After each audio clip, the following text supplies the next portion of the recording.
Here we go. All righty. Great. Well, welcome everyone to our May program of the Great Waters Group, where we're going to be focused on local action around climate change.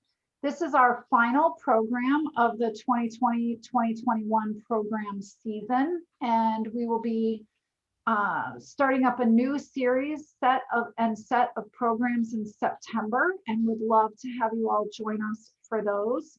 At this point, we're not sure if they're going to be, how many of those will be in person or on Zoom. For now, we're being cautious and saying that they will likely be on a virtual format for the foreseeable future, but we will update that and make those changes as the situation warrants. So before I introduce the speakers who we have with us tonight, I just want to see if there are any other announcements from our Great Waters Group Volunteer Leadership Council members. David, Rose, Eric, Bill, Linda, anybody have any announcements that you'd like to share?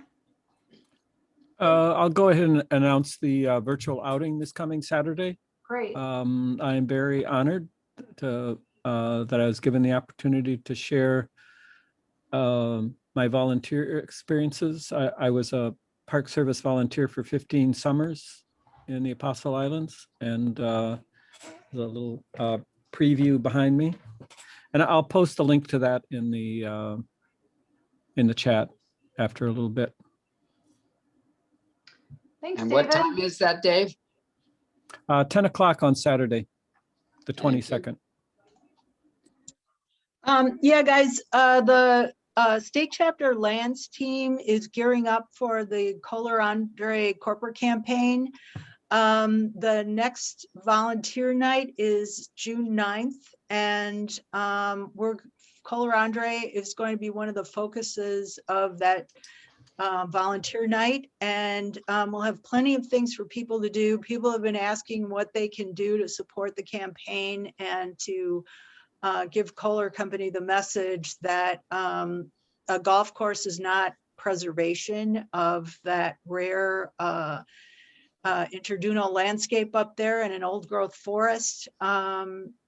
So we're going to be announcing the volunteer night on the Great Waters Group Facebook page, hopefully, and hopefully the XCOM will be supporting us, because Cassie would like to list Great Waters Group as a co-sponsor of the event. So I can send you guys an email and you can let me know how you feel about that. But many activities are coming up, and it would be great if a bunch of you could join us on June 9th for texting and phone calling. Actually, the phone calling, we'll have a day set aside for phone calling, but we'll be doing postcards and working on emails and all kinds of things. So thank you. Great, thanks, Rose. Yeah, if you send us information, I'm sure we'll get that in our next e-letter. Great, thank you. Great. All right, any other quick announcements? All right. Hey, Jenny, could I have 1 minute? Oh yeah, go ahead, Eric. Yeah, first of all, Enbridge Line 3, we have a big push coming up. You'll see it in the newsletter. Please do what you can. From your home, you can do defunding activities by email and postcard, and just taking 10 minutes or so. It's a very important climate and solidarity with the treaty rights and the tribe issue. Also, tomorrow night in Menominee Falls, there'll be a DNR hearing on the proposal to exhume a Superfund site at the landfill there. I think you've seen email and e-blasts about that. And then finally, on the Back 40 mine, we have some good news. It's not final victory, but Aquila Resources, the mine developers, have withdrawn one permit, which is not the end. They are reorganizing it, but it doesn't necessarily inspire confidence in their investors, and we are remaining vigilant, but they did blink, and that's big news. And back to you in Studio A.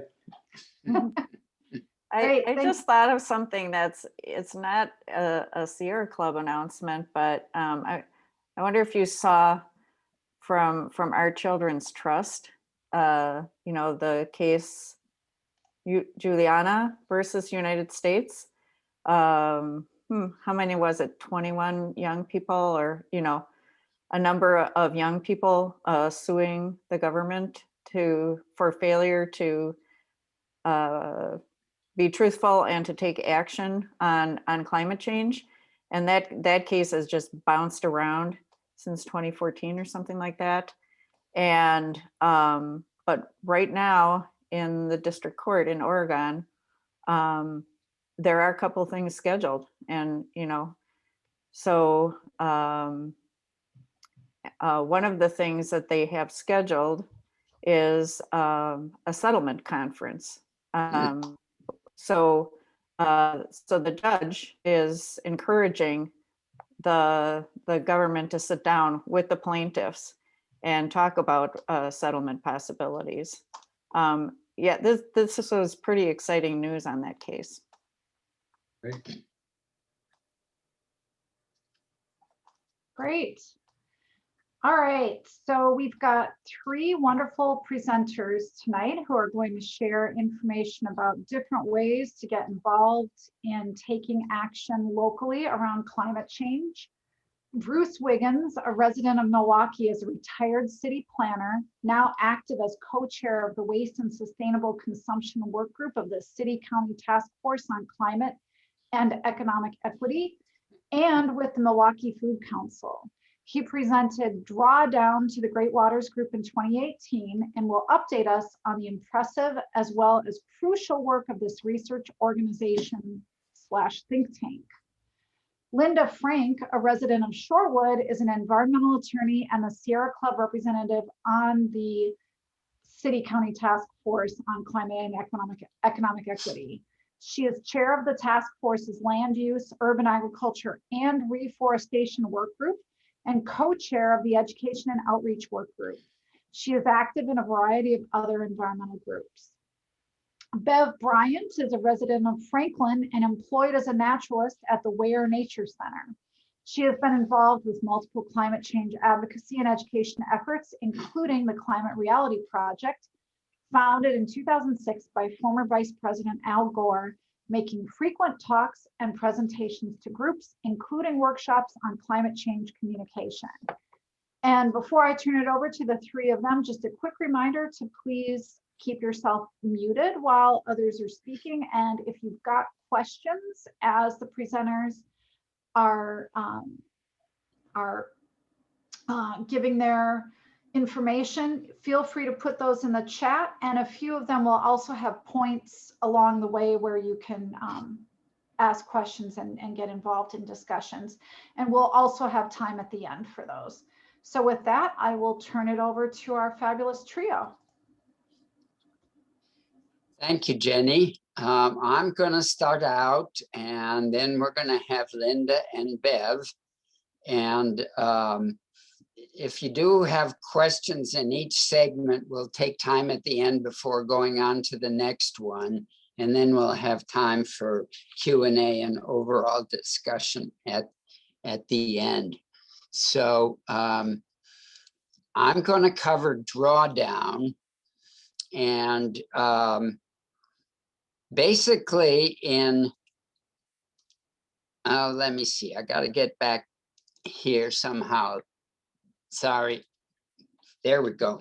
In 2018, I did a presentation on Drawdown. I guess, does this appear backwards on the screen? No, it's backwards to me then. Okay. No, we can see It's it. go- It looks good. Yeah, It's good. Looks good.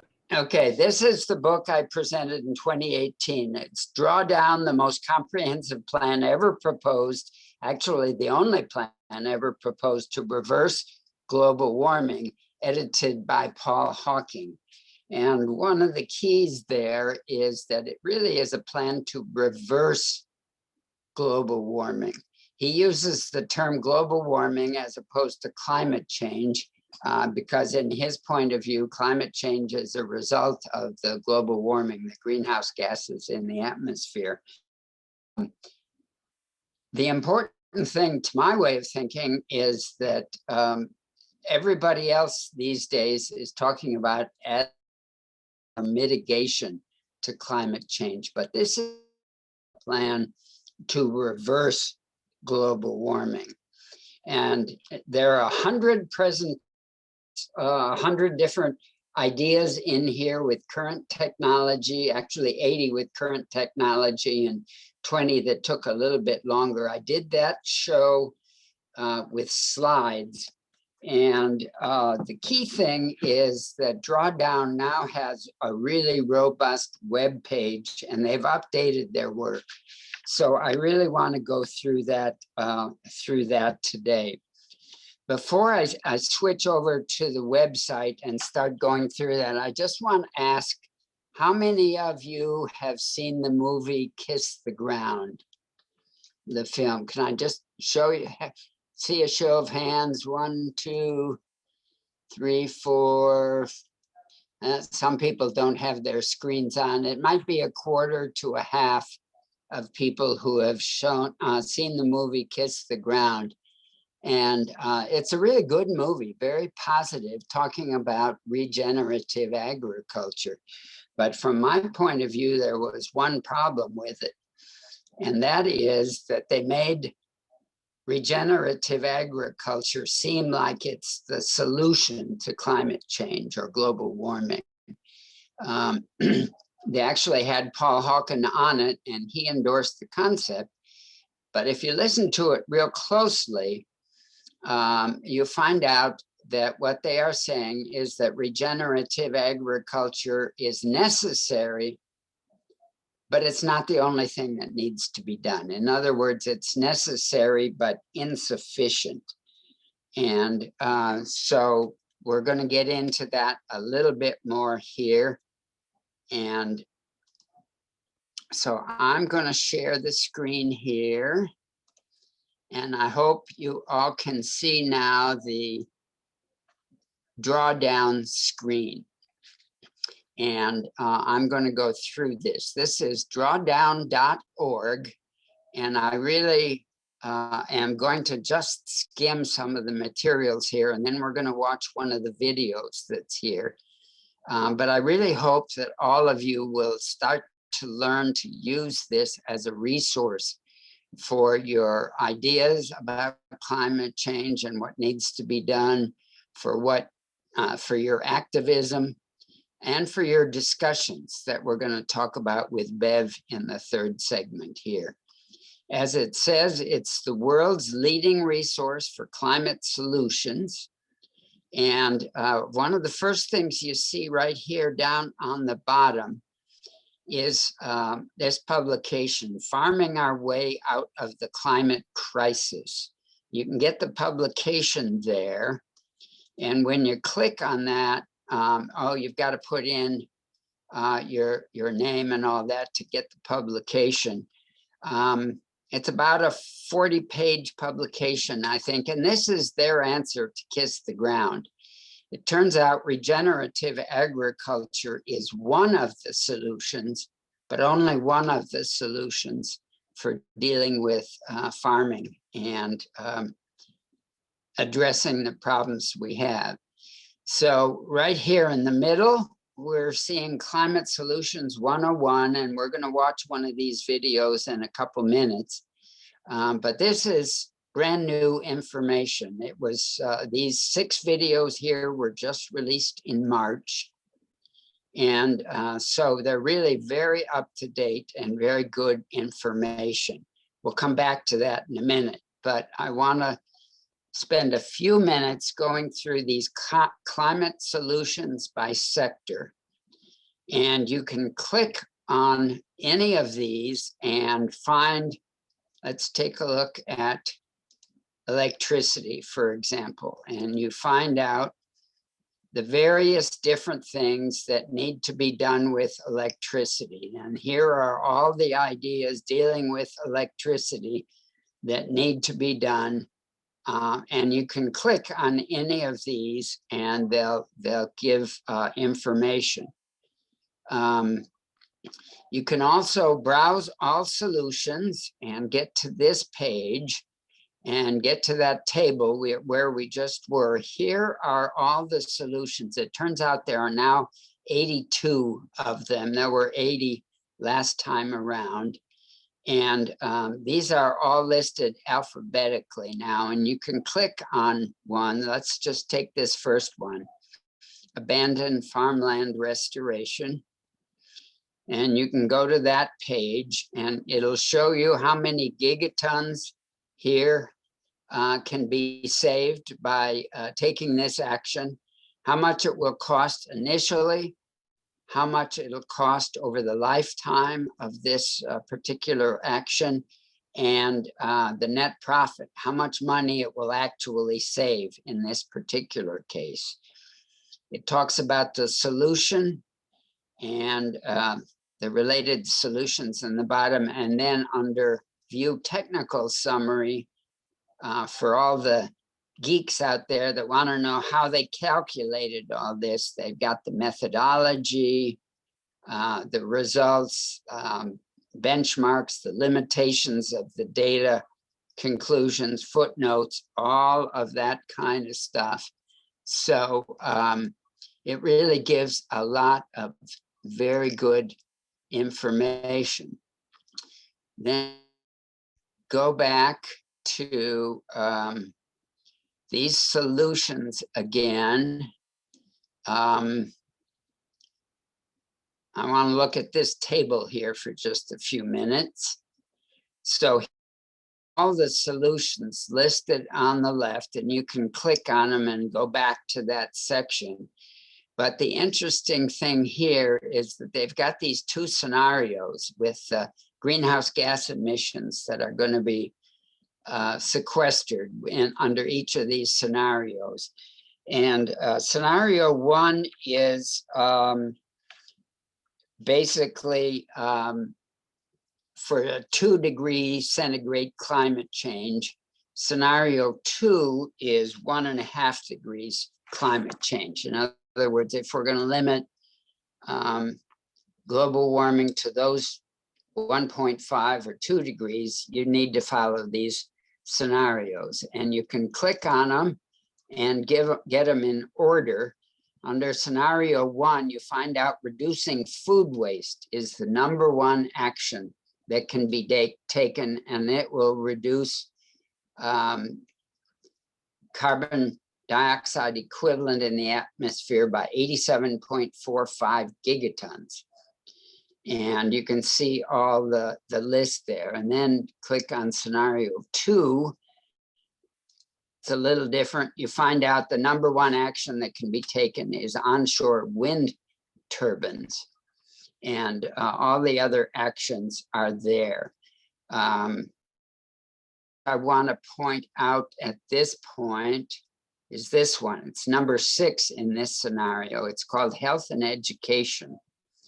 And last time around, 3 years ago, they had these two solutions: educating girls and family planning as two of the key issues. They're still in there, but they're combined, and they're going to, by their calculations, reduce greenhouse gas emissions by 85.42 gigatons. So again, going back here, we've got all these different actions. And the important point when you get into all of this is that we need to do all of these. It's not just one or two, like regenerative agriculture or public transit or any of those other things. We need to do them all to really have a chance to reduce global warming. So let's go back at this point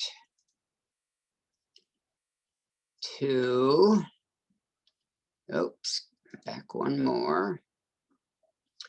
Okay, Climate Solutions 101.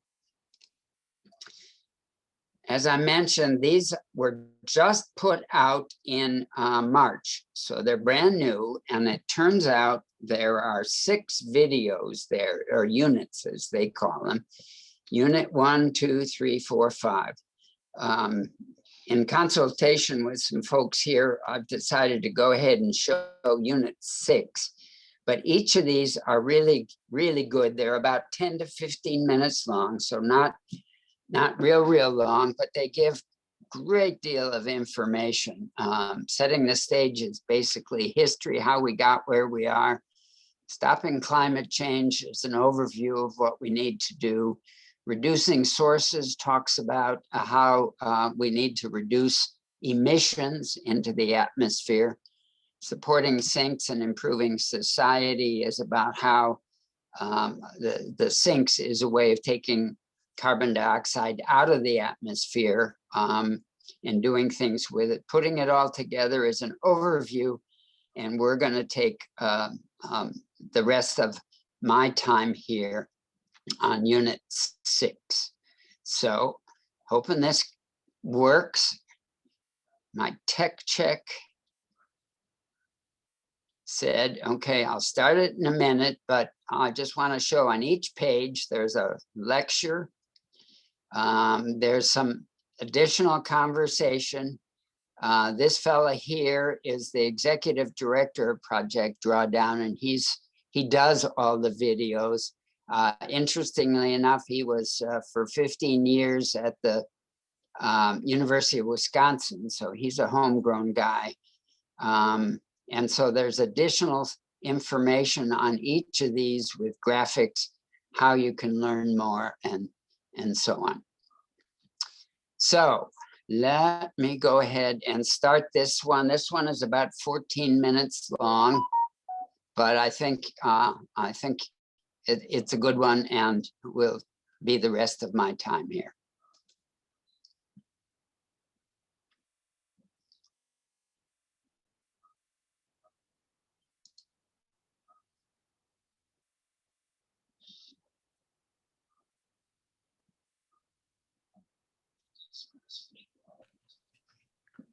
Bruce, I'm not getting any audio here. You might need to restart sharing and check the box that says share audio and optimize for video. Okay, try it again, Dave. What do I need? You need to stop sharing. Stop sharing. Okay. And now click the share button again. Wait a minute. Stop sharing. Okay. Yeah. If you click the share button again, okay, you should see a checkbox that says share audio. Share sound. Yeah, share sound and optimize for video. Okay, good idea. Hadn't heard of that one. We'll see how that works. Yeah, and that's funny because it did work when we did the tech check earlier, because I assumed you had those boxes checked because it worked. Yeah, I'm just guessing that's. Yeah, but we'll try it. Okay, let me try it again. Sounds good. Thanks, Dave.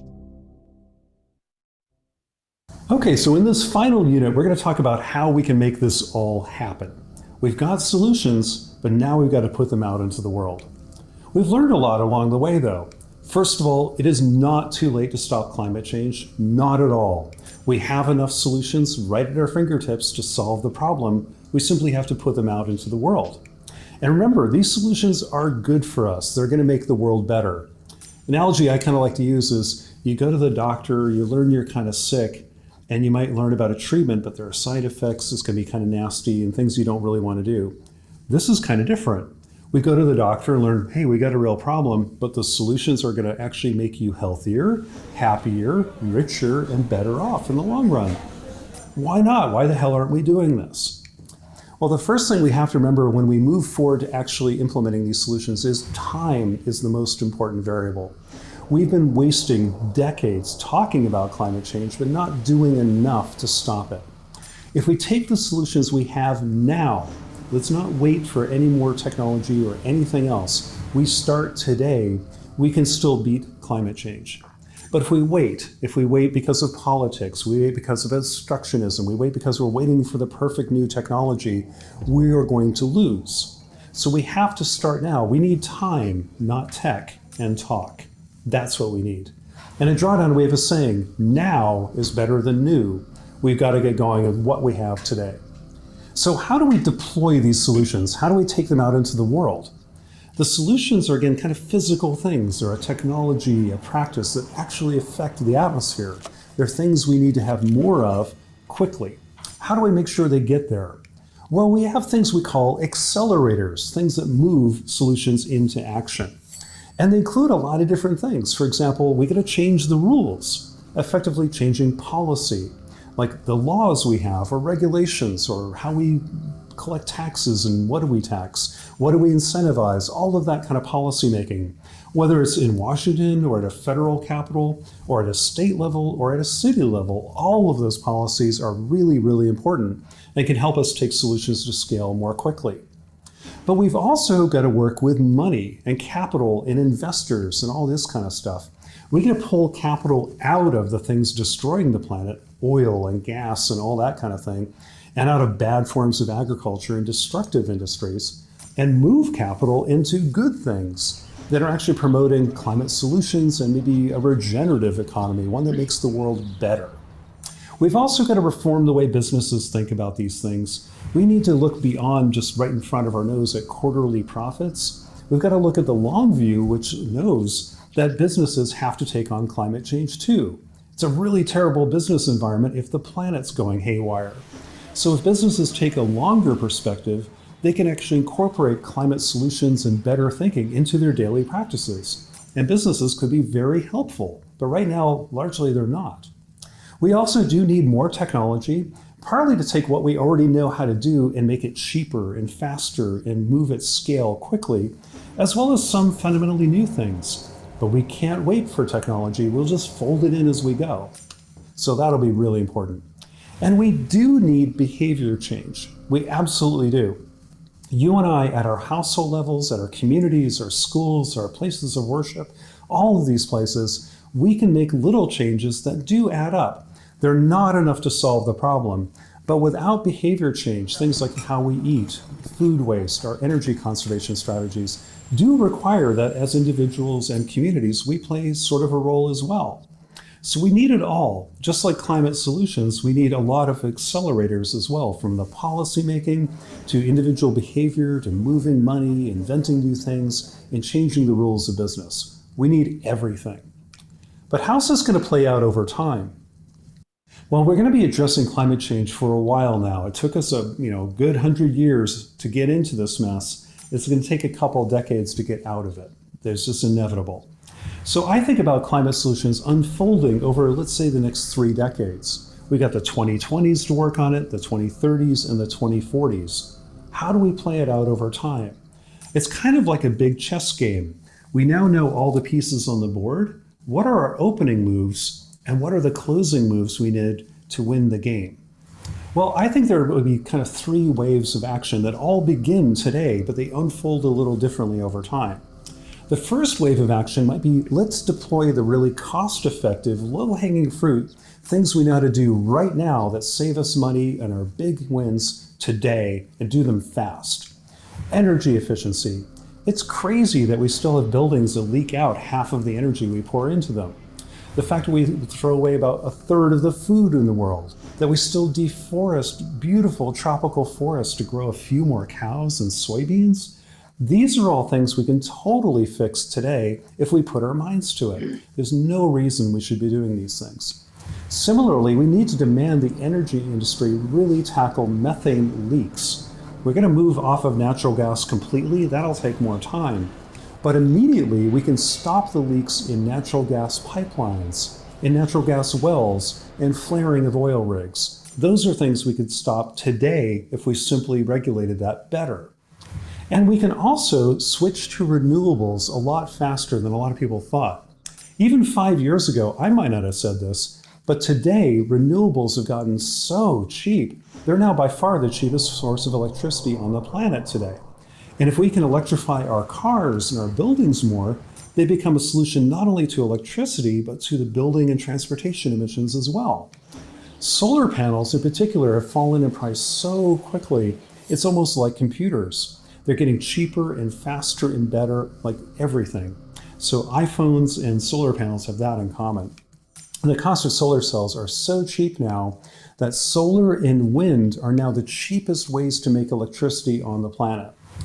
This here shows a picture of how much money it costs to build 1 megawatt hour worth of electricity production.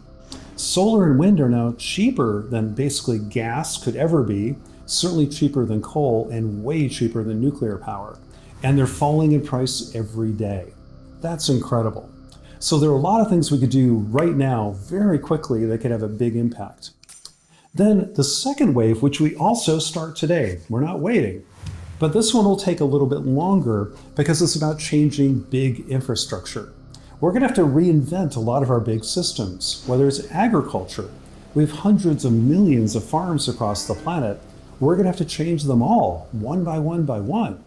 And we're going to have to do new kinds of farming that have fewer emissions, or farms that maybe even absorb some carbon dioxide as well.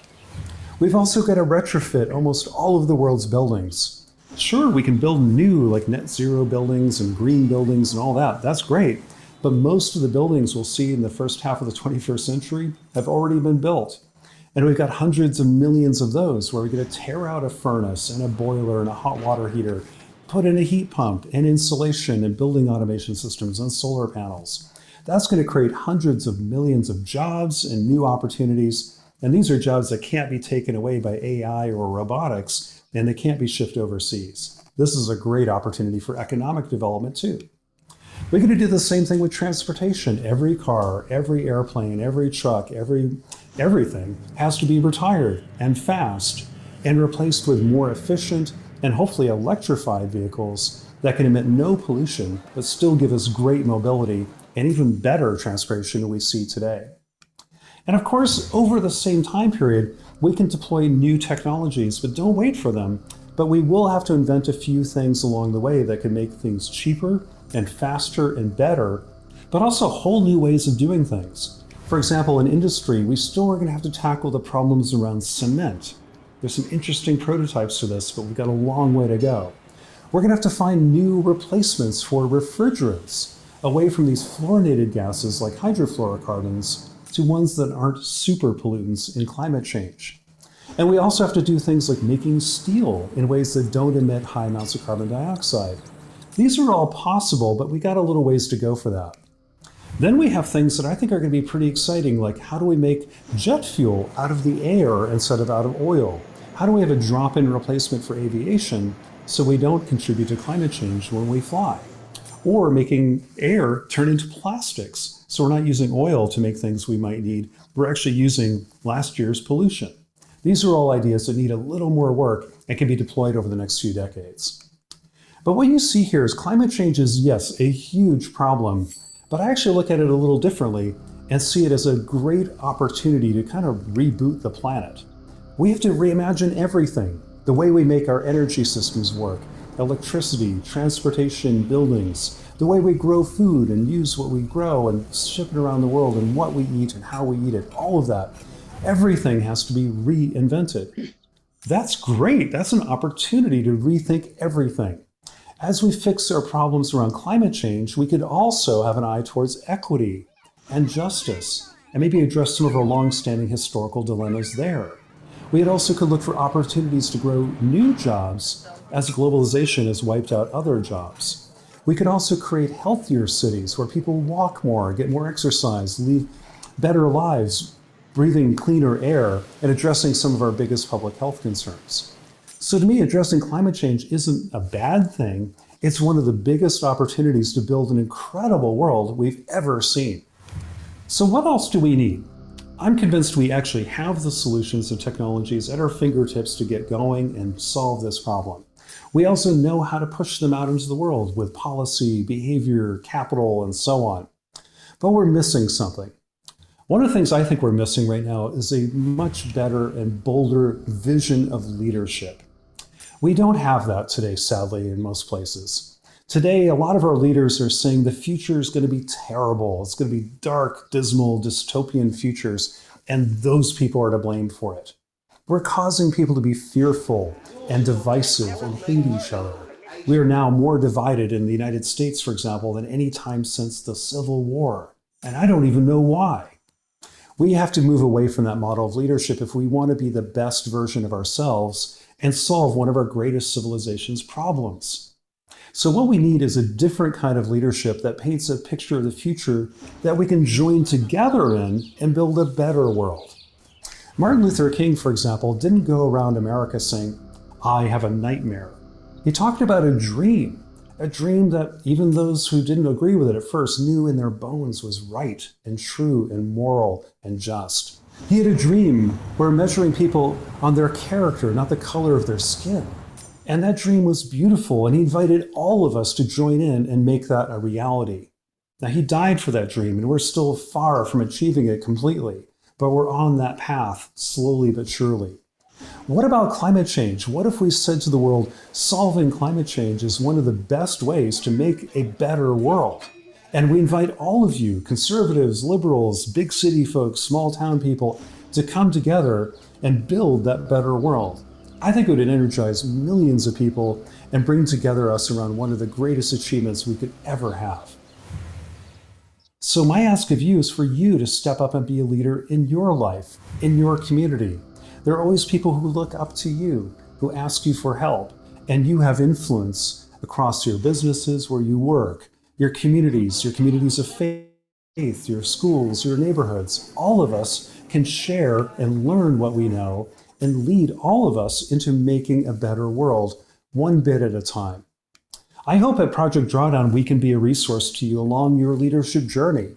Come to drawdown.org. We're going to have lots of resources about climate solutions and hopefully network people together so we can work together to build this bigger planet and solve these bigger problems.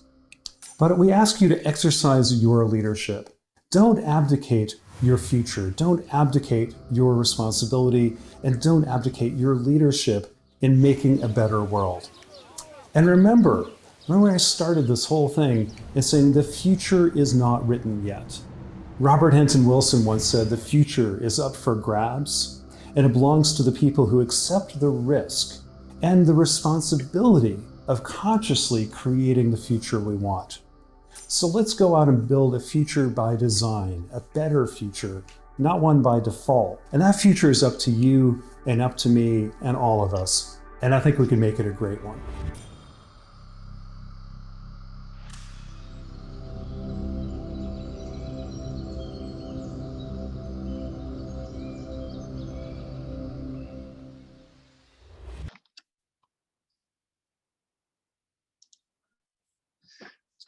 Okay, so my basic message out of all that is not changed from what I said 3 years ago, that there's a lot to do, and I encourage everybody to pick something that they feel passionate about and get to work on it. That message hasn't changed, and I really appreciate this particular video. So that's my segment of this presentation, and we can now take a few questions. Jenny, did you by any chance notice when we got started here, time for my 30-minute segment? I did. We started at 6:38. 38. So what time we've got? 13. We've got about, what is that, 22 and 13? Well, I've already gone over, I guess. Only by 1 minute. Okay, so if you have questions, put them in the chat, and we'll try to get to them during the discussion. But let's move on to Linda Frank now to talk about the City County Task Force on Climate Change. Hi, everybody. Linda Frank here. And thank you, Bruce, for that. That was wonderful information, and really bringing this great resource to us. I was just looking at the chat, and I saw that I had tried to post a link, and so I'm wondering where I posted eco webpage on Milwaukee's climate and equity plan. Did anybody try clicking on that? And does it not have the hyperlink in it? No. Nope. Okay, well, I'll have to try that again later then. But that is a resource that I will want to share with you all. Yeah, so I picked up a few themes from that video that were really good. One of them is building a better world. You know, not looking at the nightmare, but looking at the dream. And another one is he challenged us to be a leader in our community, you know, because the movement needs us. So as Bruce said, let's identify what we're passionate about and do something about it. Another thing is that time is the crucial factor. And that means that we need to start action now. And he suggested the low-hanging fruit, you know, and it was going over the things that can be done in this decade. And we are looking at that in Milwaukee as well. You know, watching that video, it throws a lot at you, and it's kind of overwhelming. And it really made me want to come back to what we are exploring, you know, what we see as the climate impacts and what I want to say, the causes right here in Milwaukee, and you know, what is the low-hanging fruit now that we're going after, and that's something that I want to share with you. And to do this, I am going to share my presentation.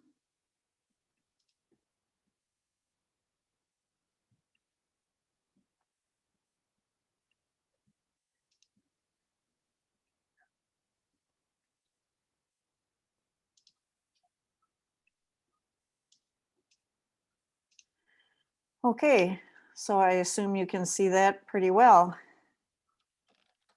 Towards a Milwaukee climate and equity plan. And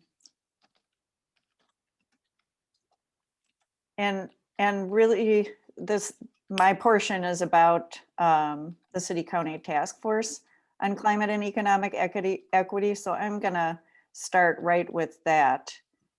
There was overwhelming support from our local leaders to pass a resolution creating this task force. So in the city's Common Council, that resolution passed unanimously, passed with a 14-2 vote by the County Board of Supervisors. And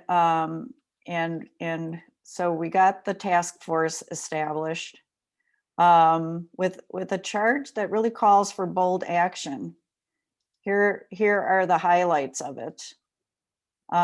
We are looking to reduce community-wide greenhouse gas emissions by at least 45% by the year 2030. Are you seeing this okay? Mm-hmm. Yeah. Yep, that looks great. Okay. And to achieve net zero emissions by 2050. We are making recommendations on how to dramatically reduce racial inequity, assuring that greenhouse gas reduction investments and policies create the maximum number of permanent living wage jobs. We have our eye on that. And for people who live in the most impoverished Milwaukee neighborhoods who are currently shut out of economic opportunity. And then to provide a comprehensive plan that includes a roadmap for greenhouse gas reductions, policy changes to reduce inequities, a community vulnerability map, and a list of experts to further these goals.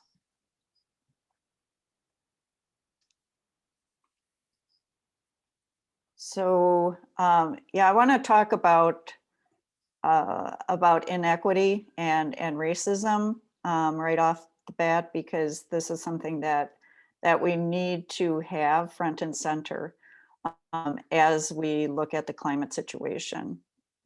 And I'm not any expert on racism and its impacts, but I do know that Black, Brown, and Indigenous people are found to suffer the most from environmental problems. I know that the legacy of racism over centuries has left minority populations in disadvantaged circumstances. And that means economic disadvantage, poor housing, and poor health. The impacts are quite dramatic here in Wisconsin and in Milwaukee. Some of the most extreme of any place in the US. And so these are some of the statistics on it. Poverty rates for the Black community are triple the rates for white people. Poverty rates for the Latinx community, about double the rates for white people. And looking at the employment rate in Milwaukee, 53206 zip code, which is primarily a Black population, employment is only 50%. So when we talk about the green jobs that are being created by climate action, we need to look at it with this equity lens and prioritize the opportunities to get jobs, to get green jobs, and to get training and apprenticeships to the disadvantaged communities. And also keep in mind that these communities lack access to healthy food, to green spaces, and often to trails, and to housing, affordable housing, and healthy air quality. So let's take a look at the climate impacts that are specific to Milwaukee. These are not so dramatic, it seems to me, as some of the things that we're seeing in other parts of the country, with the wildfires and the rash of hurricanes, and great changes that are happening as far as the melting of the ice cover and sea level rise and so on. However, we do have impacts in Milwaukee, with flooding being the most serious of them. And that is in the context of more extreme weather overall. And that brings with it more and heavier thunderstorms that produce this flooding, and also more severe periods of drought. And a couple of other things that we see here in Milwaukee are asthma and heat waves, and why these are public health issues. And why do we mention asthma? Because the same pollution that causes climate change is also causing unhealthy air, and that leads to asthma pretty dramatically. Since 1980, the rates in children have doubled, and more asthma issues are expected as the climate changes occur. We also see that poor children of color have the highest increase in asthma. And as for heat waves, I've certainly heard all the news of one record-setting year after another. you know, over the past decade of, you know, the average temperature. And, you know, we've had some hot weather here. We've also had polar vortex creating some extreme cold weather here. So, you know, the story is extremes. And surprisingly, temperature-related deaths are expected to increase most in the Midwest of anywhere in the country, which may be partly because we're not used to it and not prepared for it. And then we in these urban areas like Milwaukee experience heat islands because of the degree of pavement that we live with. Whereas when we are in rural areas with a lot of vegetation and tree cover, we don't get the same kind of extreme heat. Again, those impacts tend to be the worst in our lower income household areas of the city, where they don't have as much green space and tree cover. So have you heard the expression that we don't change what we don't measure? We saw this as a first step. And that is, we got the greenhouse gases measured here in Milwaukee. You know, I really felt proud of that outcome coming from the discussions within the task force. So the city hired a consultant named, you know, this organization that we call ICLEI, I-C-L-E-I, and they performed an inventory of our greenhouse gas emissions. So once I successfully give you the link to the that I'm trying to share with you, it takes you to the a web page of the ECO office, Environmental Collaboration Office of the city, and there's all of the critical information about what's happening on climate change and with the task force in Milwaukee, including a link to this report.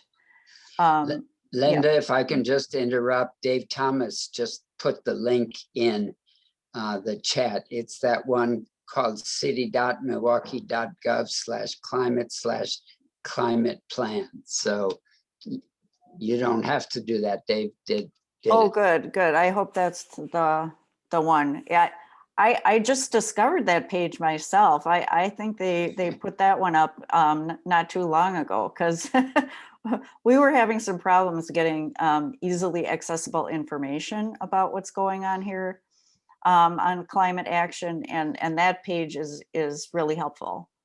Yeah, and there's a Thank place you. people can record their comments too. Yes, and I will talk about that as well. Okay, great.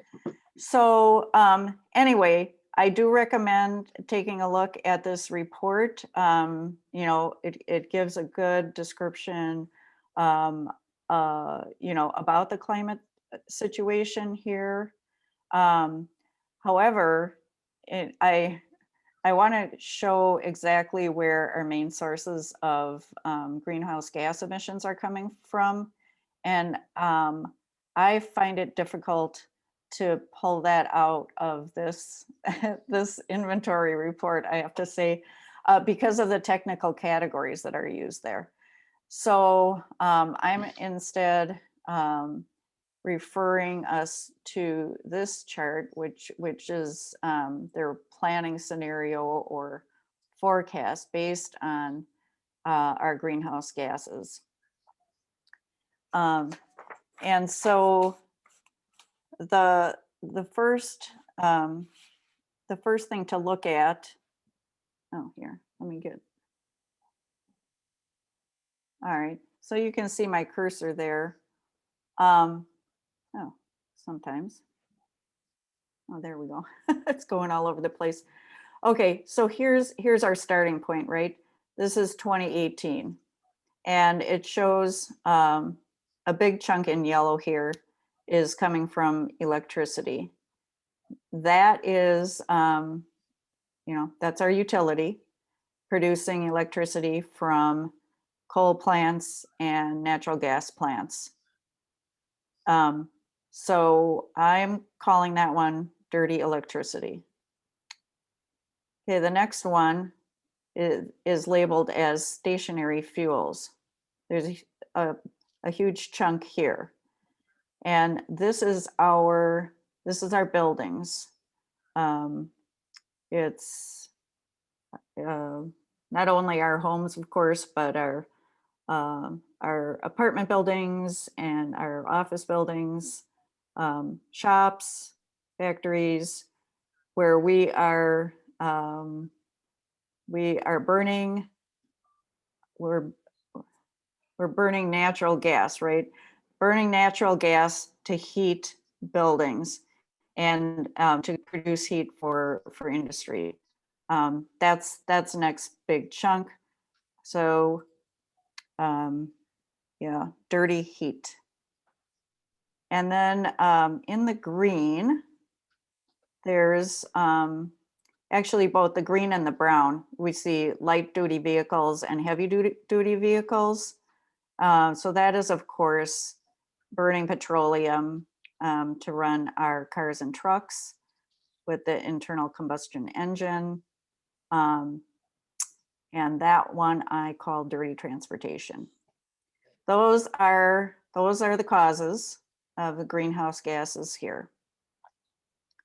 So dirty electricity, dirty heat, and dirty transportation. And now the next thing to look at,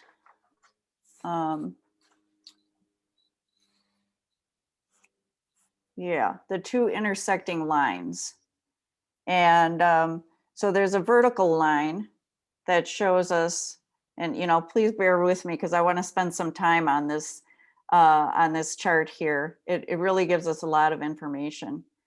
So the vertical line is 2030. That's our target date. And those targets that were set for the task force are based on the assessments from the Intergovernmental Panel, which was telling us that by 2030, we need to have 45% reduction of emissions globally. And so the horizontal line here shows the level that our emissions need to be, and where these two lines intersect. That's where we can look and see how far will we be and how far will we need to go. So this is a projection, and we're going to look at the lines of the projections that were done here. This is called the business as usual projection. And the first line is it's the population growth, which they have projected at a modest rate here. Then this whole shaded area is clean electricity plans that have been announced by We Energies. So assuming that those plans are met, that would bring the level down to this point here by 2030. And then there's this little shaded area here is fuel efficiency standards from the federal government. So that's going to get us a little bit of reductions. Oh,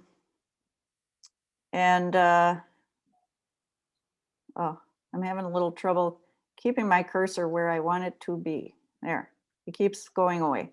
So here, if you look at this point right here, that is how far we can expect to be. Oh, sorry about that. And then this whole this whole area here, which is about half of the space, isn't it? That's what we need to accomplish with our climate action plan, right? Because if we do nothing else, we're going to be up here and we need to be down here. And then if you look at 2050 is also shown, and I can't really see it because I see your pictures over here on my screen.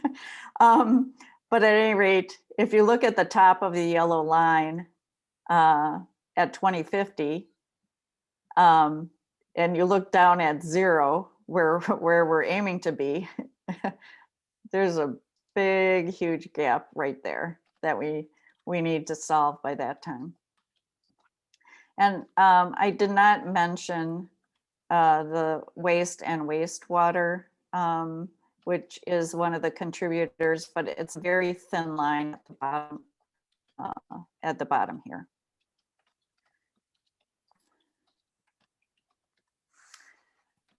So what are the solutions? And we saw there were 3 main areas of emissions. So we are going to target those areas with our climate solutions.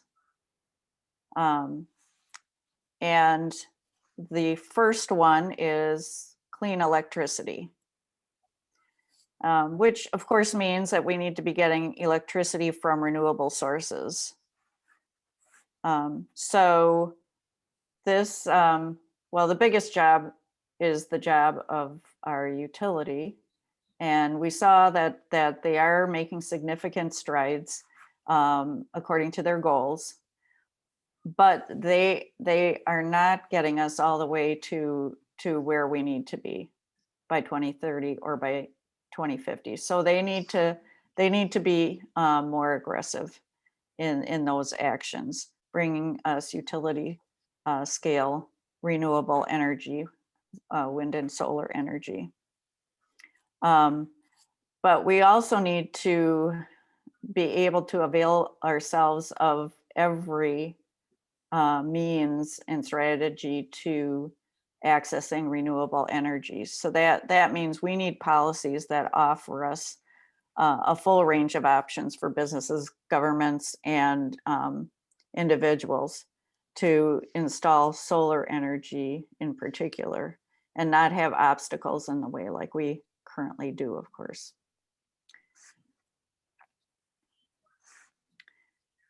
And then we need clean heat.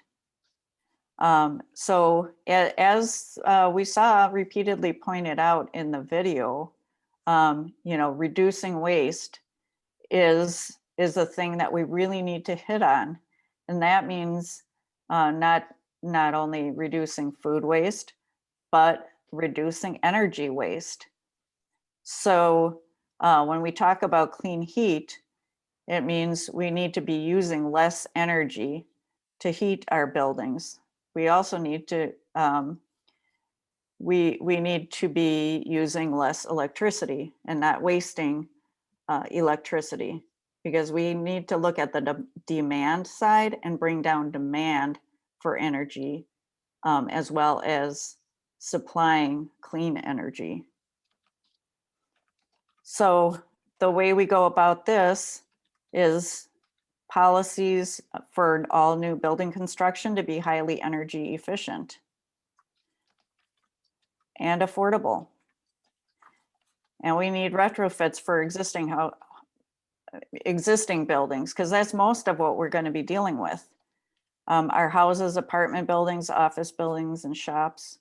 We need to get access to energy audits and upgrades, like weatherization, efficient appliances, efficient heating and electrical systems. And we had a vigorous discussion today in one of our task force meetings about whose responsibility is it? Do we want to be asking everybody to take personal responsibility and change their behaviors change their lifestyles. We do need to make our own personal changes, but our personal changes are not going to, just done individually, are not going to get us to the big bold action that we need to bring down these greenhouse gases. So we do need to constantly put a focus on our government and our businesses and all of our institutions, and expect responsibility from them, and have policies that make this and incentives that make this happen. So one approach for businesses adopting energy efficiency is to start benchmarking, which means encouraging or requiring businesses, and probably requiring those of the largest size, to file reports of their energy use, so that they can be held accountable. And we should think about it for ourselves. Have you done insulation, weatherization, or do you have any barriers? Like, do you need a program to make the audits and the improvements more accessible and affordable? And what about the 85,000 people in Milwaukee's neighborhoods who are paying utility bills that are 10% or more of their income? You know that most of you are probably aware that Sierra Club participated in putting out an energy burden report, highlighting those areas which are majority Black community areas, and living with this high energy burden. So the point is that our programs need to reach them first, and the financing is the critical issue. So the task force has been working on financing options to make this efficiency, energy efficiency for buildings affordable. And finally, Linda, yes, Linda, can you wind up pretty quick? We're running out of time. Pushing the timetable. Yeah. Well, thank you for the alert. So of course we need to electrify, and that means electric heat pumps for buildings. And then clean transportation, which you probably realize it means getting out of our cars and getting onto buses, onto bikes, and walking as much as possible, and at the same time transitioning to electric vehicles. So this kind of bike and pedestrian friendly infrastructure for designing streets is very helpful. And then the other half of the situation, which we have a harder time measuring, but it was highlighted in the video in the drawdown studies, is protecting nature, and in order to get that carbon sequestration. So on that score, we're talking about preserving our most valuable natural undisturbed landscapes of forests and grasslands, and also establishing landscaping, green infrastructure, and other green spaces. And then there's also the jobs, and this is part of the dream, making a better world. The climate action is going to bring all kinds of job opportunities in the fields of electrical and forestry, landscaping, energy audits, weatherization, and so on. And that's a great opportunity for a better world. Yeah, so here's what Bruce was mentioning, that the task force has put out a video survey that that we'd like to invite all of you to participate in. And when you go to the link that Dave Thomas was able to post, this is one of the opportunities you get, is to tell your story on climate change. We'd really love to hear from you, so that the task force will find out what are the issues that are really front of mind for the people in Milwaukee, and we want to make sure to highlight those issues. You know, and then they are planning to take excerpts from those recordings and put together an edited piece that can be circulated in order to tell our elected leaders, you know, look, this is what Milwaukeeans are saying about climate. They want something done. So if you would put your voice in there, that'd be great. Thanks. And just a final screen of what you can do. Record yourself on the video survey. Mark your calendar for a kickoff event. It's going to happen on June 24th. We don't have all the details, but that's coming. Check out, there's also a climate impacts brochure I can circulate. And you can sign up for updates. And there's another opportunity. If you want to volunteer for citizen lobbying, the Milwaukee Equity and Climate Alliance is getting people together for that. You might receive an email on that, but I will provide my email address so you can let me know if you're interested in getting hooked up with that. Thanks. Thank you, Linda. Bev, you're on. Thank you. And thank you for Bruce and Linda to invite me in to be part of this conversation today.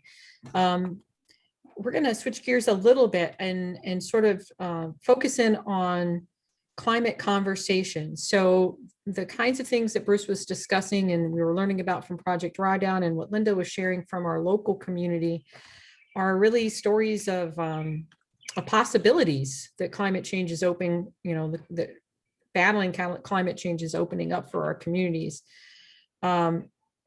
So how can we be effective at having conversations with the folks in our lives about climate change, whether it be talking to our loved ones, our neighbors, our faith communities, at our workplace, as Linda was suggesting that we're, you know, needing to move forward on making larger scale changes. So, you know, how do we influence those folks that we're most involved in?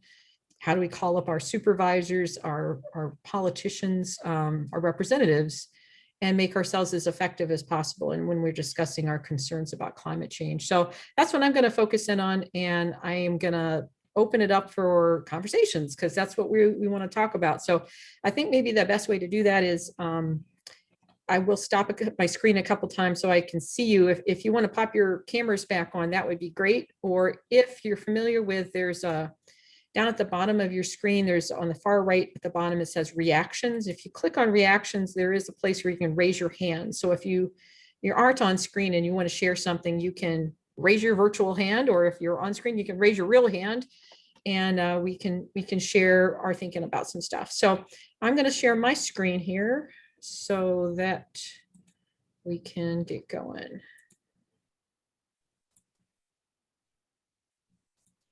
And I'm just going to make sure I do my sound on. Yes, I'm going to have a video.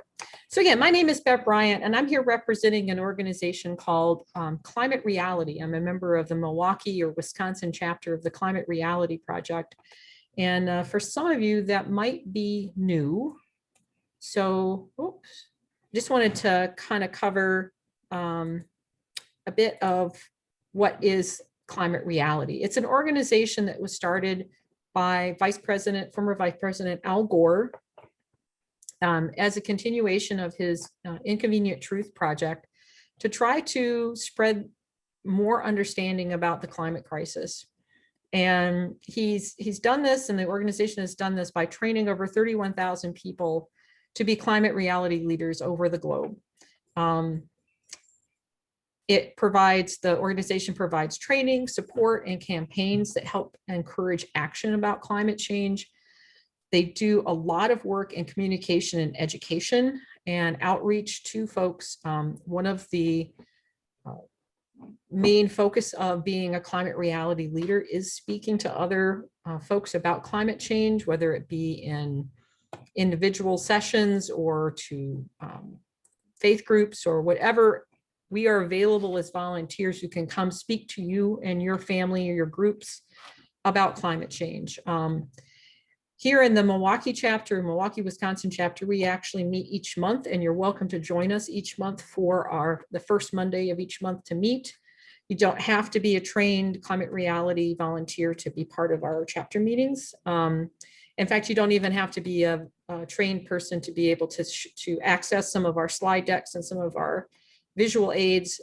If you'd like to go and take it on the road and do a presentation yourself, we have a small short presentation called The Truth in 10 that's open to anyone that they can use resources to present.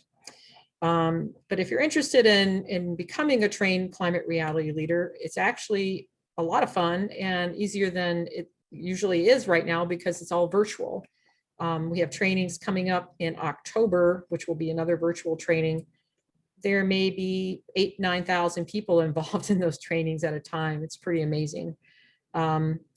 We also do an educational program each month. In fact, there's one going on right now about using natural landscaping to combat climate change. So all of those things are going on. Let me hang on for a sec. I want to be able to see my chats. There we go. So if you have a question, by the way, or you want to make a comment while I'm running along, you can just pop something in that chat.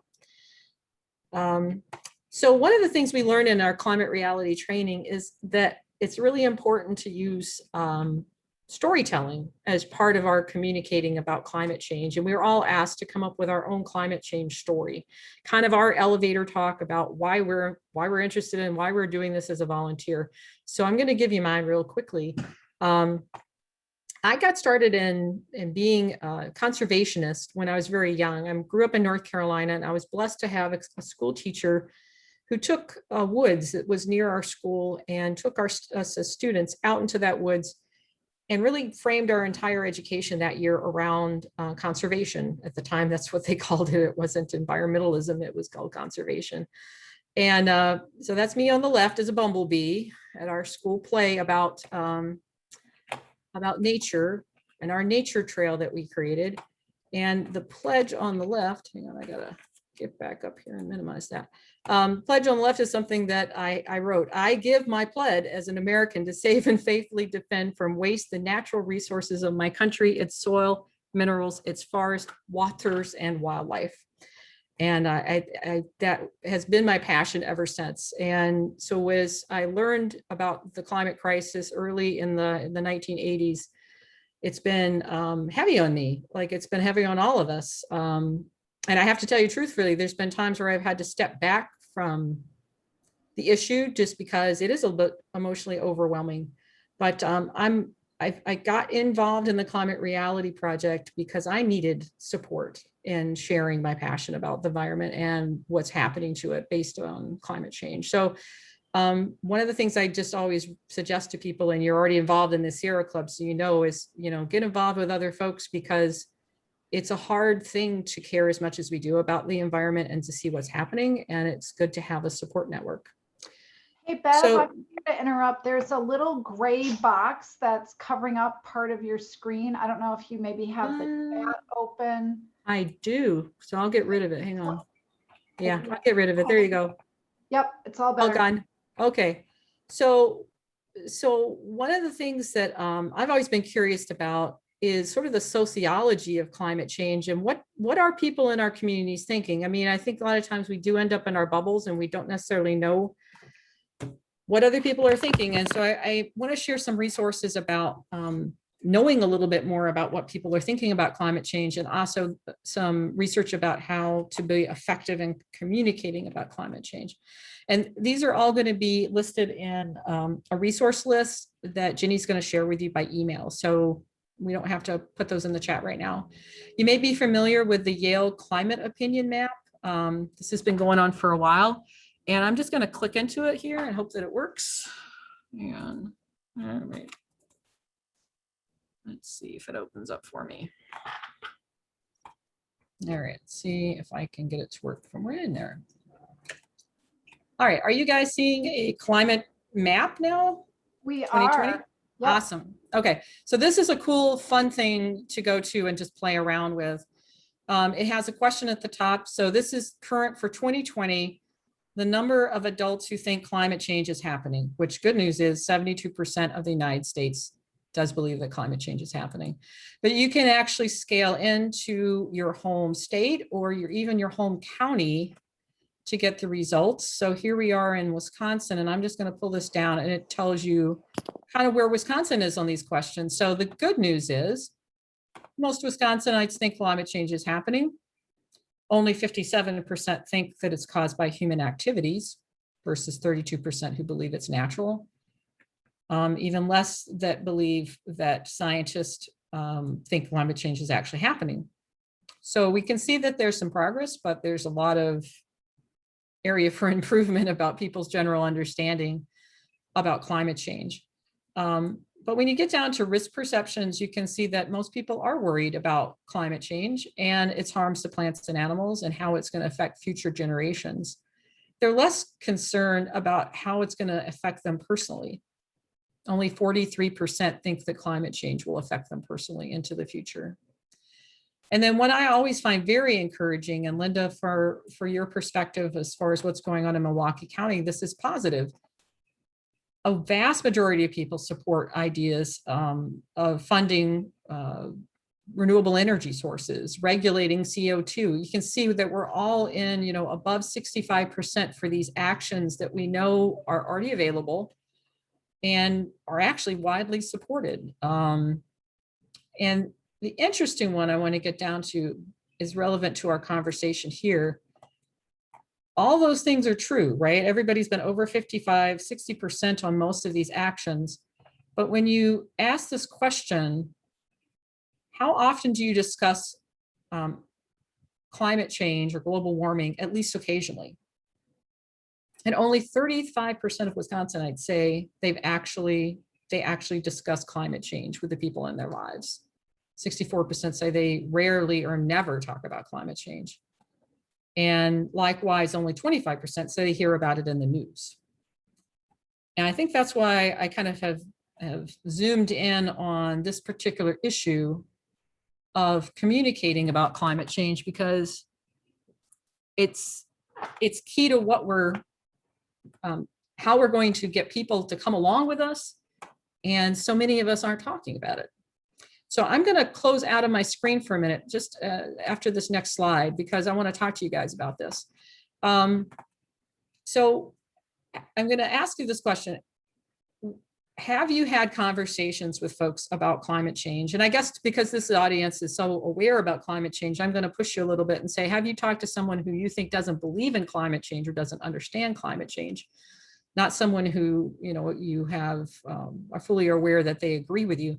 Have you had a conversation about climate change? And then what worked about that conversation? What did you find challenging? And what happened that you didn't expect? So I'm going to stop sharing that for a minute and I'll reiterate the questions for you. But, if at this point you want to raise your hand, if you're interested in sharing, or, pop your screen on and take yourself off mute and you can talk. But if you've had a conversation with someone that you didn't already know, right? That you didn't already know their position about climate change, what worked well in that conversation, or what did you find really hard or challenging? And did something happen that surprised you? So I'd love to hear about your conversations that you've had. So jump in, someone.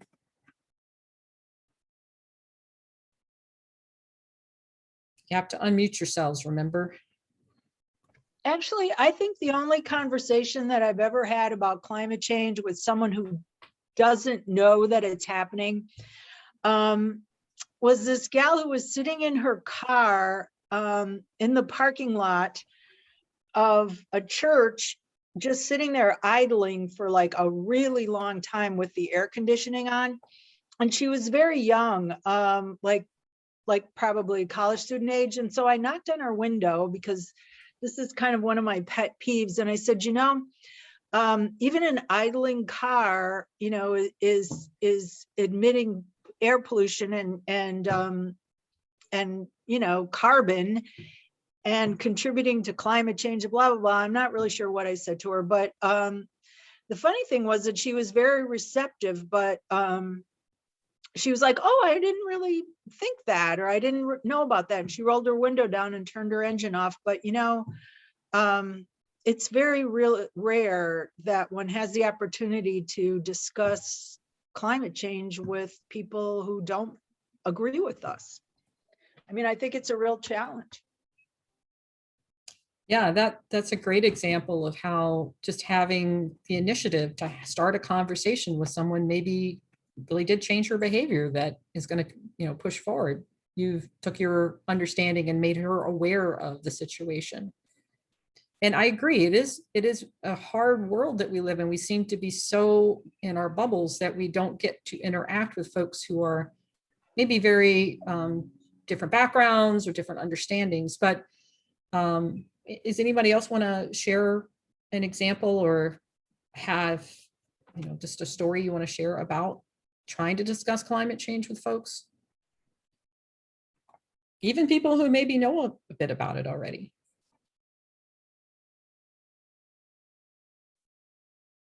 All right, well, we're going to get back into the slides then. And if you do think of something, yeah, go ahead, Linda. I'll just share one, and I can't give too many. So this was a few years ago, and yeah, I interact with some people who are not, you know, concerned about taking any action on climate change. But so yeah, there's a husband and wife in my folk dance group that I've known for many, many years, and I talked to them about it.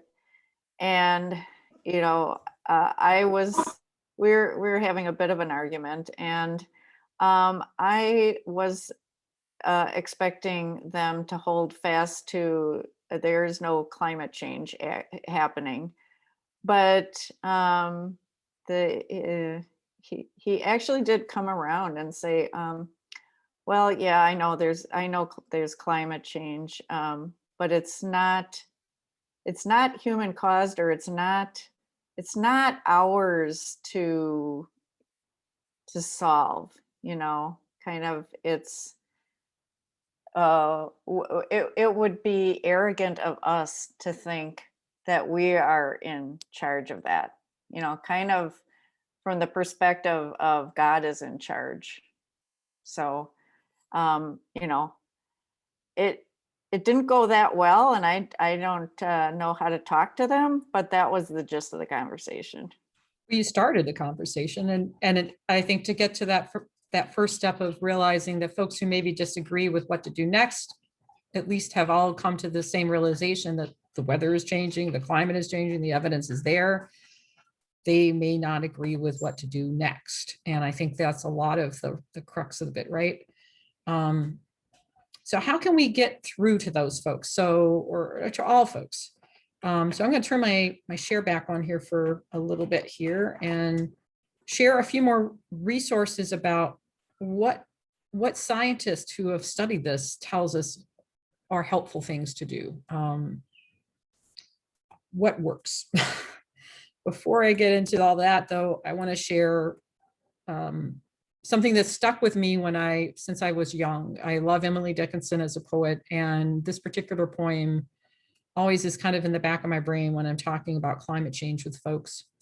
Tell the truth, but tell it slant. Success and circuit lies. Too bright for our infirm delight, the truth's superb surprise. As lightning to the children eased with explanation kind, the truth must dazzle gradually, or every man be blind. And I guess I take from that is that when you're talking about big and scary things like climate change, it's a dance you have to do. And to be effective, sometimes we can't say everything we know about it right away. We need to ease into that. So to that order, we're going to watch a really short video that's awesome at explaining how to talk about climate change. So it's about 2 minutes, 3 minutes at most. And we'll talk about it on the other side. Talking about climate change can be tough. I mean, it's not like something you can just casually bring up in conversation. But it's such a big, important topic, we can't just ignore it. And while you can't fix climate change all by yourself, you do have the power to affect the people in your life. So let's talk more about climate change. Here's how. First, think about all the things you want to say about climate change, and don't say them. Really. You see, if you just start going off on how bad climate change is, people are probably going to shut down. They may feel attacked and put up their guard. It doesn't matter how eloquent your words are.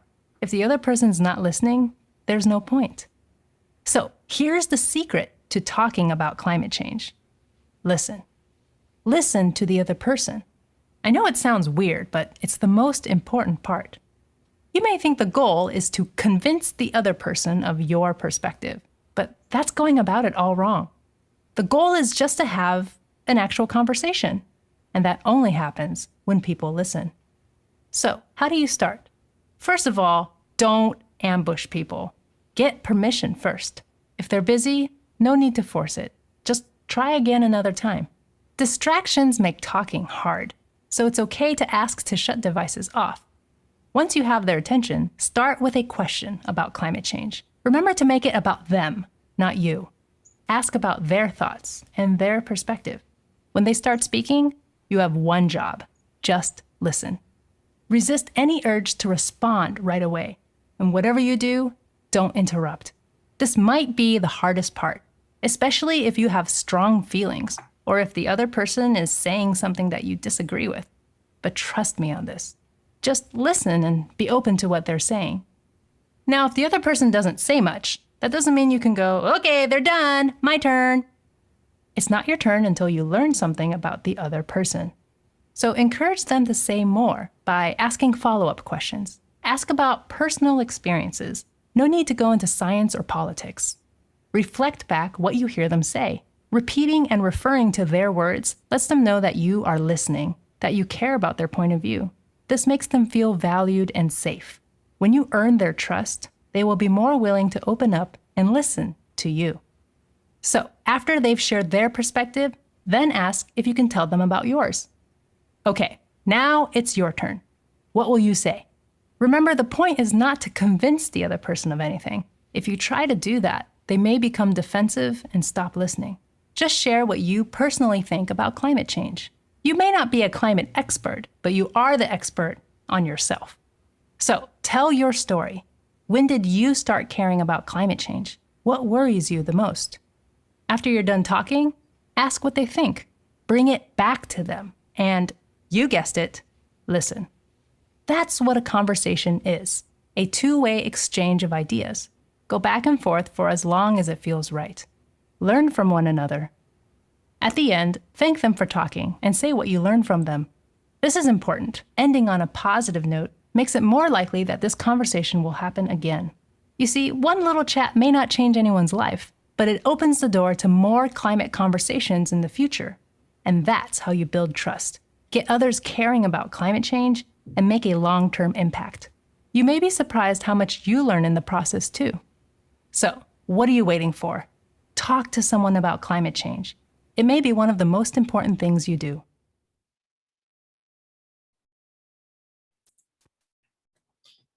All right, so I just want to throw it out to see if someone has a reaction to that, because that's a little different than maybe anything that you've thought about talking about climate change.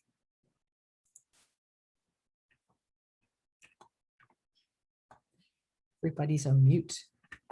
It's a very great idea. And I think ideally that is the approach to take. I think that's really, really instructive.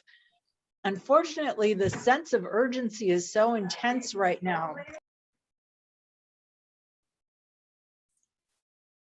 I lost you.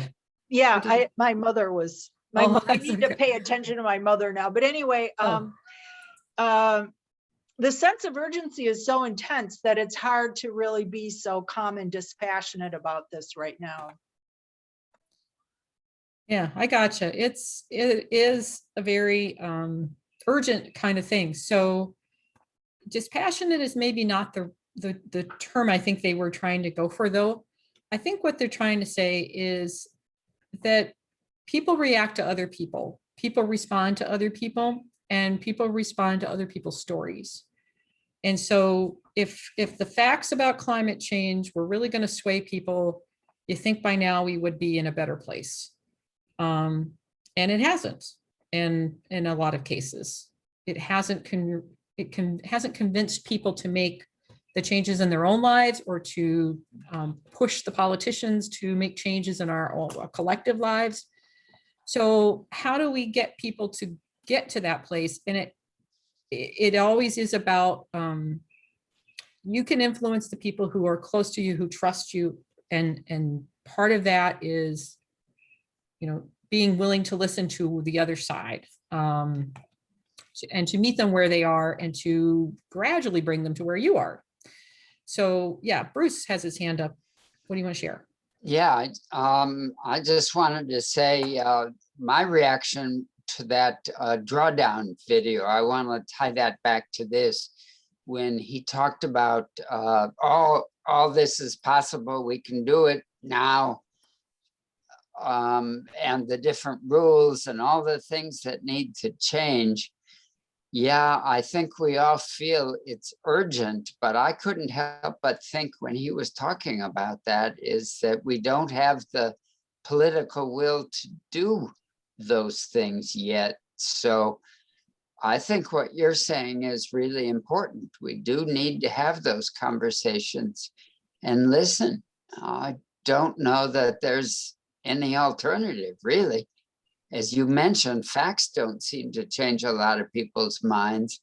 So listening and finding out what they think is got to be an important approach.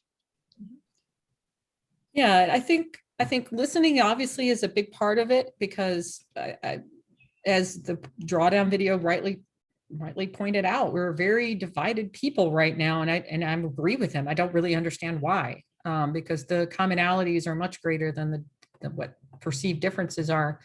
So how can we tone down the messaging so in such a way that we can get through those conversations with people who might think differently, and then make an impact? I'm going to pull up my slides again, and the rest of the slides are basically pulled from an organization called the Frameworks Institute. And again, it's in the resource list that you're going to get. They actually are a social science organization that researches people's ideas and messaging, and I call it marketing about socially important issues. How do we get through to people? And so they were commissioned by the National Network for Oceans and Climate and Change Interpretation, which was pulled together by the Association for Zoos and Aquariums, kind of the people I work with at the Nature Center, to how to be effective in communicating about climate change within those kinds of organizations. And so this is what they found out is going to work. So I'm going to pull that back up here.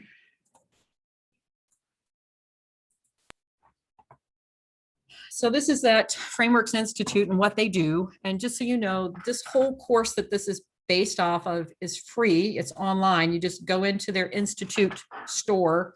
It's not going to ring up as any cost. And then you can have access to all of this yourself and work through the different modules. And even if you're not working for a zoo and aquarium or nature center, I think you'd find it really helpful.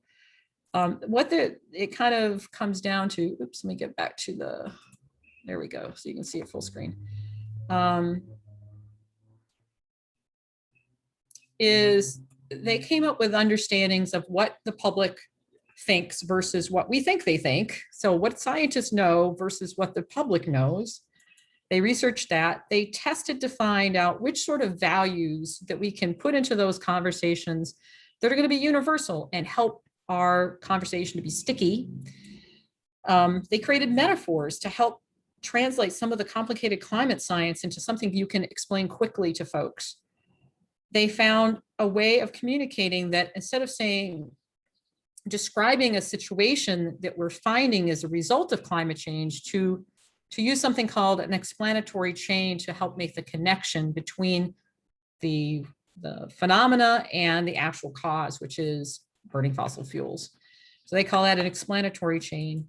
And also, they talked about how it's very important to talk about solutions because it builds a sense of agency and awareness about making effective approaches to combating climate change. And that's where if this fits in beautifully with Drawdown, because it totally builds that sense of, hey, yeah, we can do this. We do know what to do. We don't have to feel hopeless about this. So just a quick, always an eye opener. What we see as climate scientists is carbon dioxide is a major driver of climate change, but the public says that CO2 can't be harmful because it's natural. And they've learned about that at school, right? CO2 is what plants need. So how can it be bad? It's natural. We know that CO2 traps heat in the atmosphere and it causes the temperatures to rise. But many people think that heating is being caused by more sunlight entering the ozone hole. Carbon emissions have a major effect on oceans. Most people, though, are thinking that the impact humans are having on the ocean is simply because we dump pollutants into them. Let's say we're dumping plastic into the oceans. And we know that we must focus on lowering CO2 above anything else, but many think that just green behaviors like the 3 R's can combat climate change. So just knowledge-wise, we know there's this gap between where science is versus what the public is, but it's good for us to realize that.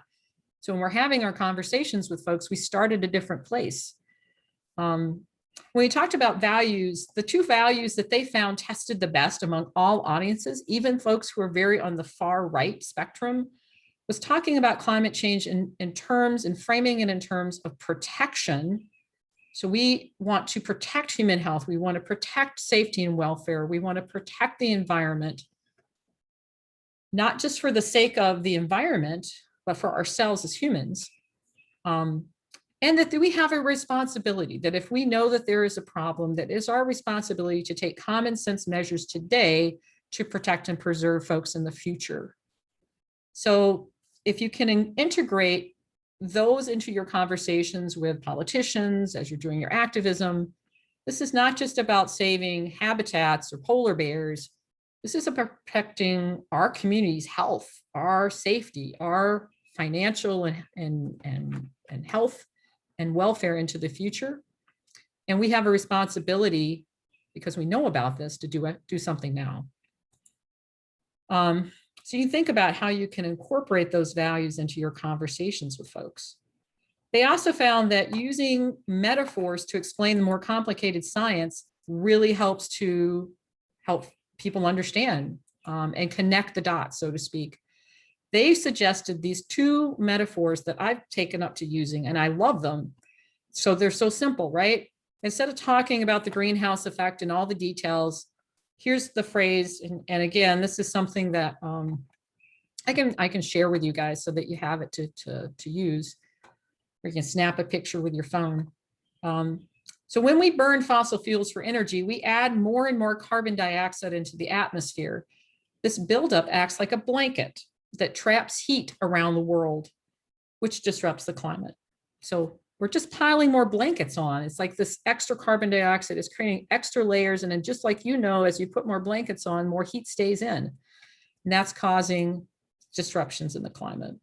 And then to help people understand that carbon dioxide can be bad, we define regular versus rampant carbon dioxide.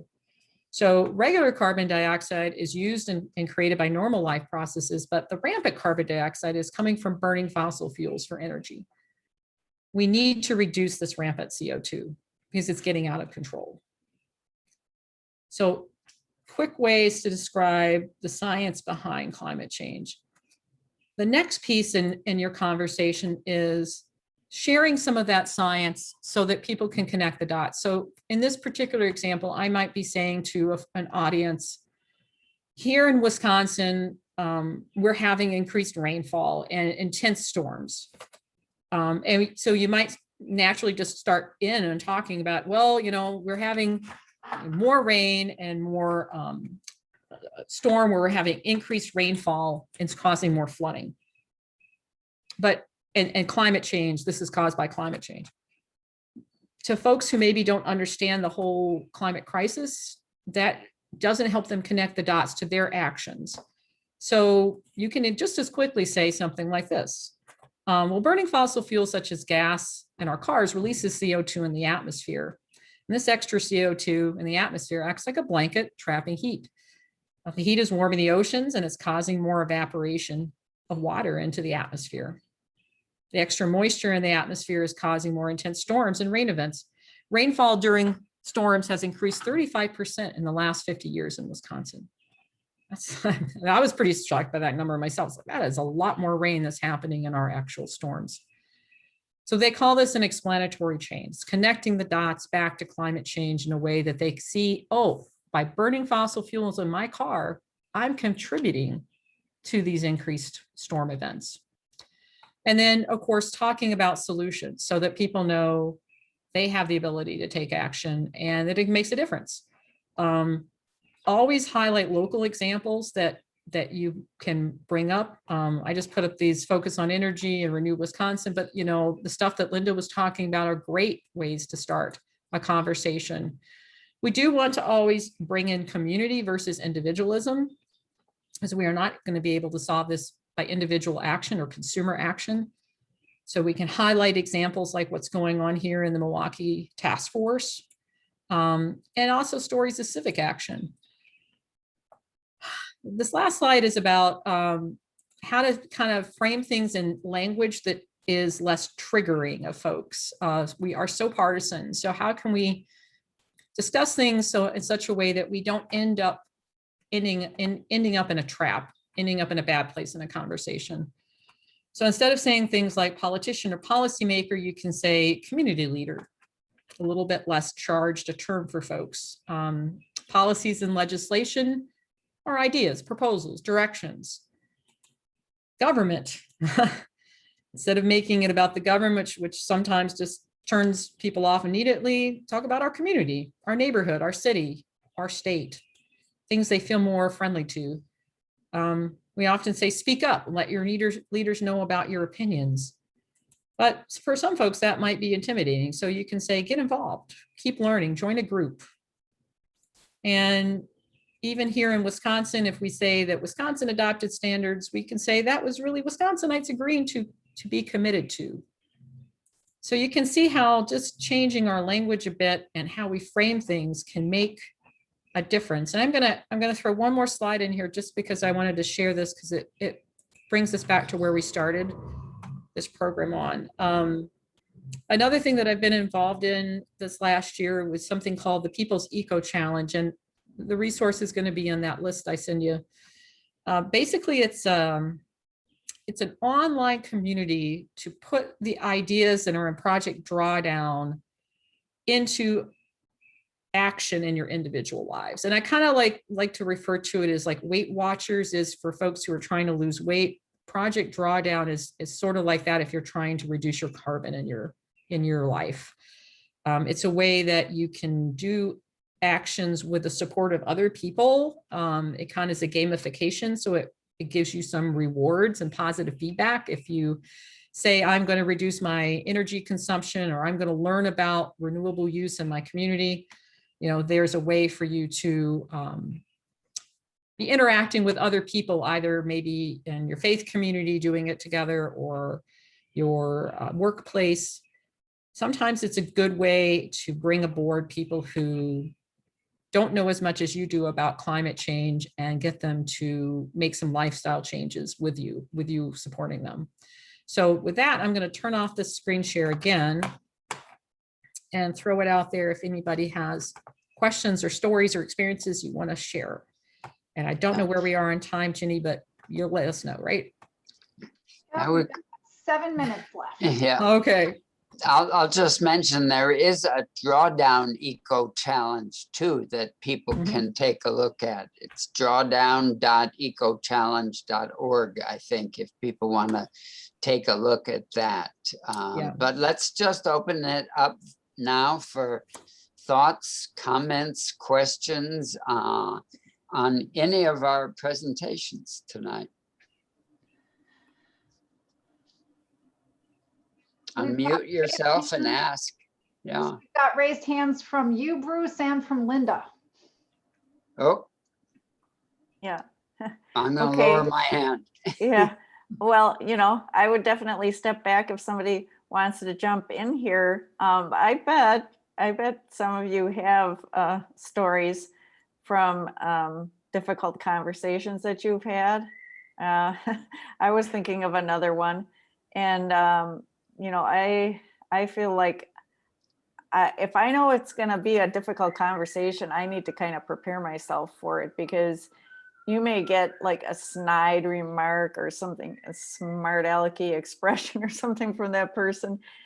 And I need to prepare myself to not be triggered by that. And I'm not quick with the comebacks, but I think this is really helpful to point us in the direction of coming up with questions, so when I'm talking about, what I've been involved in, with climate work and so on, and I get this question, well, who's going to pay for it?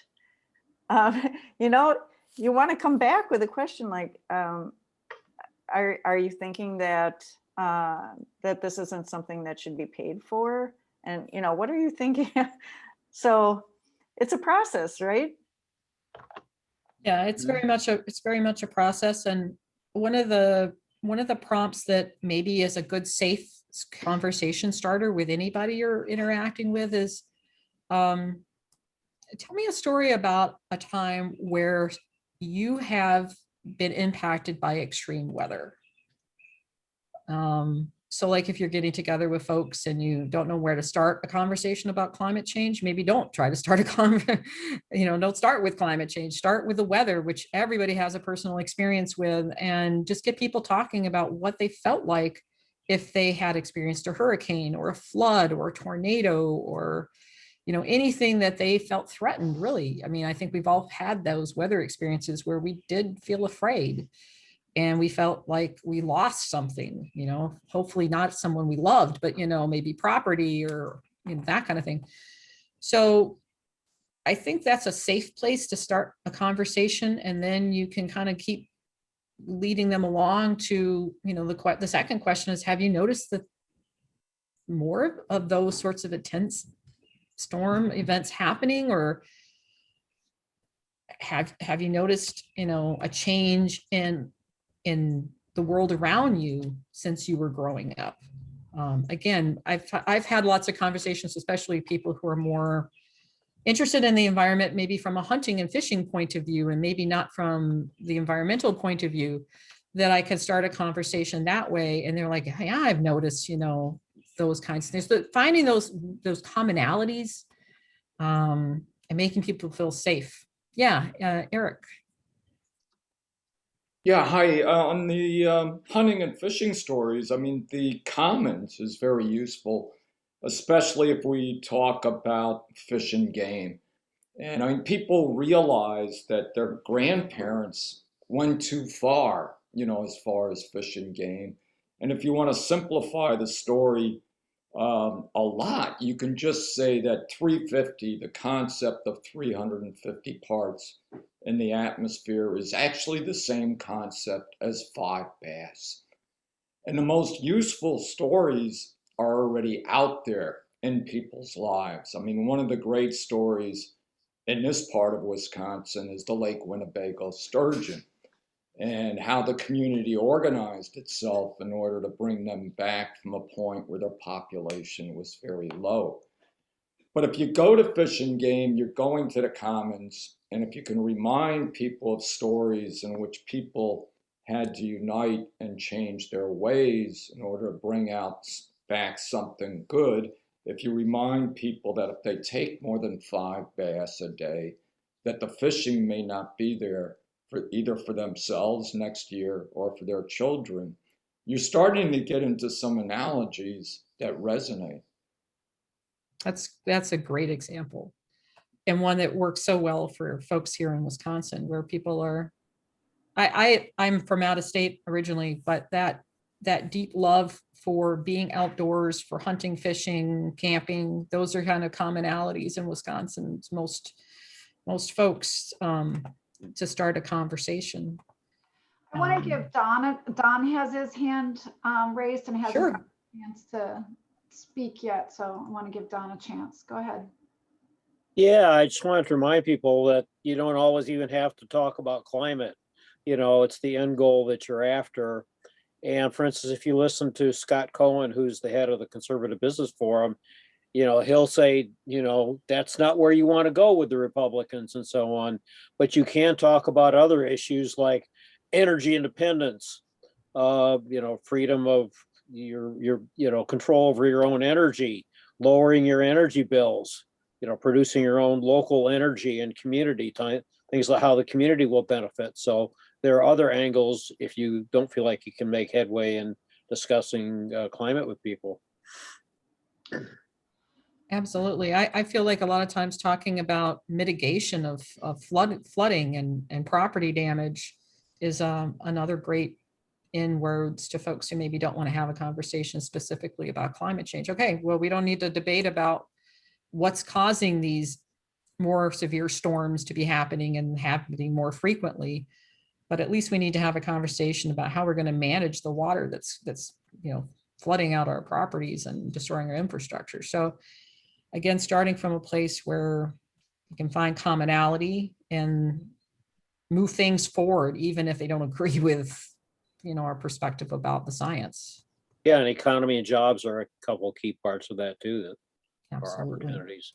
Absolutely. And so it's all about framing. And I think that's what I got out of the course through the Frameworks Institute is framing your conversations in ways that are going to work for the audience you're talking to. And that might be very different if you're talking to the city council, you're talking to a hunting organization, a fishing, you know, who are you talking to and what is going to resonate with them, with kind of keeping that in mind, that the universal values of safety, management, responsibility are very effective ways of getting your overall goal through to folks. So I just want to check, I'm sorry, Sure, Bill, I sure. just want to check and see if Bill and Helen, Diane, or Bob have any questions. I just want to honor those who haven't gotten a chance to speak. Just want to see if you all have any questions. We're okay. Okay, thanks, Bill. We're learning. Yeah, lots of fabulous information. I really appreciate all of this. Diane or Bob, just want to make sure, because I know there's so much coming at you and it's sometimes hard to interject. So just want to give you the chance to unmute if you want to share. I'm good, thank you. I'm enjoying the conversation. Wonderful, thanks, Diane.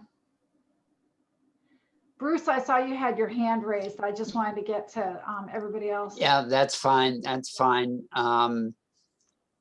I'll pass for now. We'll have other times to talk about this, and we've reached our time limit.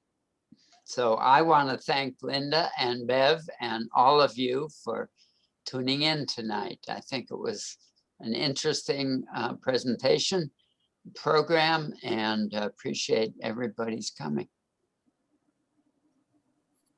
And thank you, Jenny, for helping organize it.